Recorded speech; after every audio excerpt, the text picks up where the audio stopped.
thing he hates in his life is to be kept waiting. But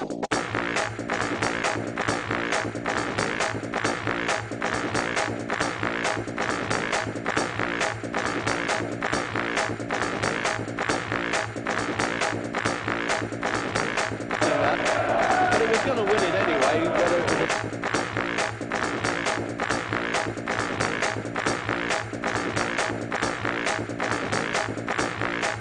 So tonight we're at Vision Ministries in London, and we've been listening to Caroline and Nigel Benn this evening share their testimony, their inspiring testimony with the congregation, their life story in fact. So how are you this evening, Nigel? I'm fine, Leanne. It's nice to come in and preach God's word and, just let everybody know that the joy of the Lord is our strength.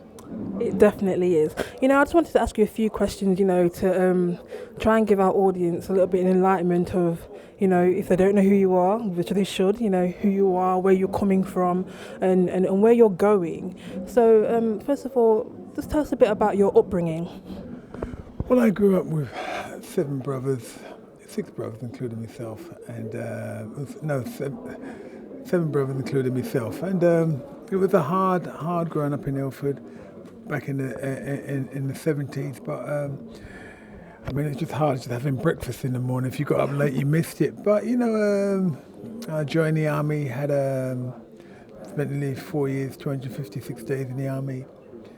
Had a great career in the army, and then I started boxing, and the rest is history. Became 2-time world champion, WBO middleweight champion of the world, and WBC super middleweight champion of the world. And that's who I was, not who I am now. Tell us about your lifestyle whilst you were boxing. What did it entail? I think my lifestyle, what it was all about was about drugs, sex, and rock and roll.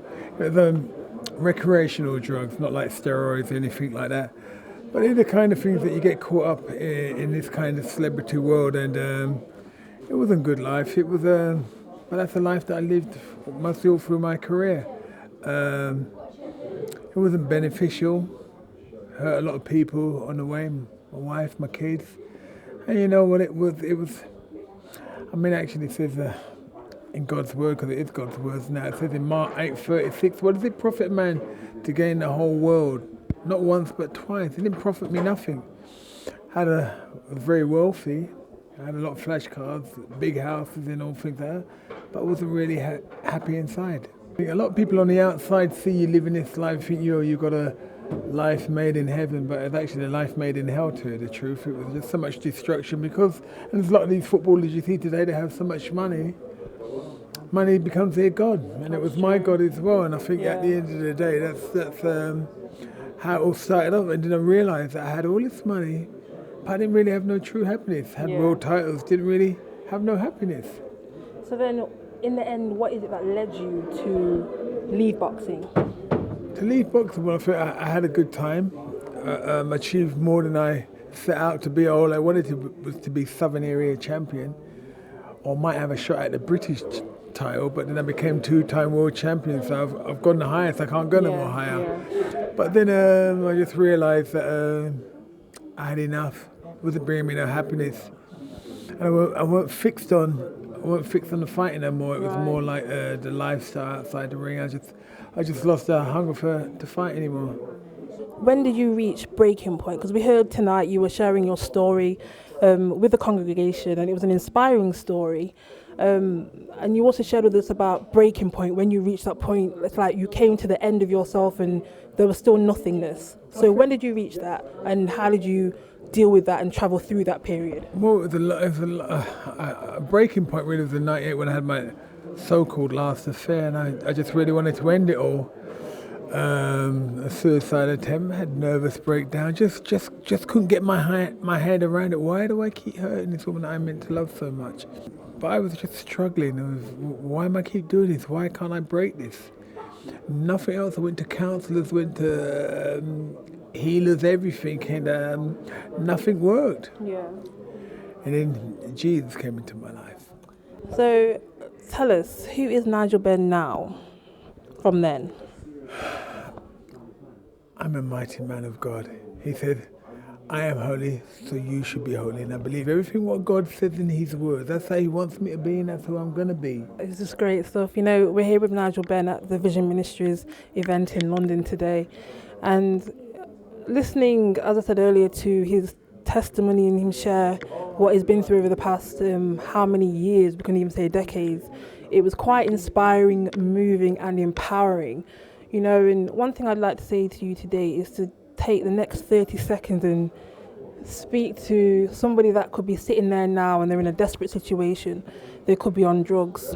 They could be sitting at home not knowing, at the end of themselves, not knowing what's going to happen tomorrow, worrying about where they're going to get the next pound, thinking that if they just end it all now, it'll be better for them to have to live to see tomorrow. Jesus said, come to me, all you who are weary and heavy laden. He says, I will give you rest. He said, take my yoke upon you and learn from me. For he said, I am humble. I will give you rest. So what he's actually saying, bring all your drug addiction, all your sex addiction, all your anger. He said, come and bring them out. I will set you free from that. And I had all him. I had the anger, I had the sex addiction, I had everything, drug addiction. I had all him.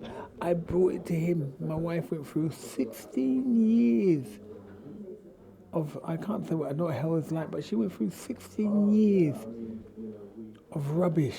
And Jesus came into our life. We've been together nearly 20 years, and you know what? These last 3 years have been the best years of my life. Best years of my life.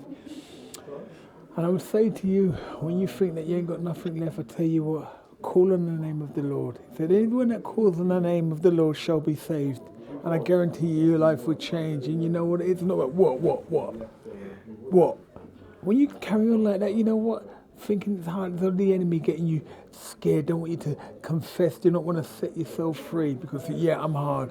I don't want to be a wimp because you know what it is, knowing Jesus. I tell you what, it takes a man to know Jesus because you know what, your life will change. And that's what he done to me. He broke me, you know, and I feel so blessed.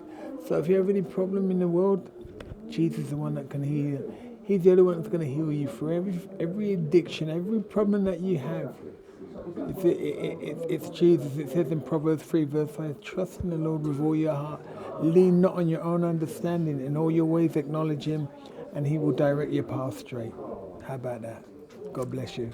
Okay, so we'll say thank you again to Nigel Benn.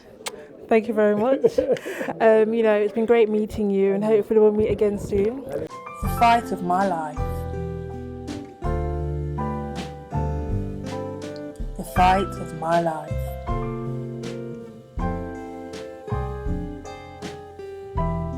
The fight of my life.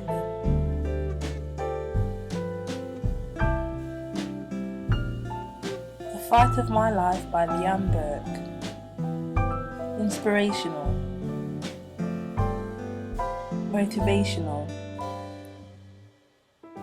and encouraging. The Fight of My Life, Purpose in the Pain by Leanne Burke. Get your copy today. Available everywhere books are sold.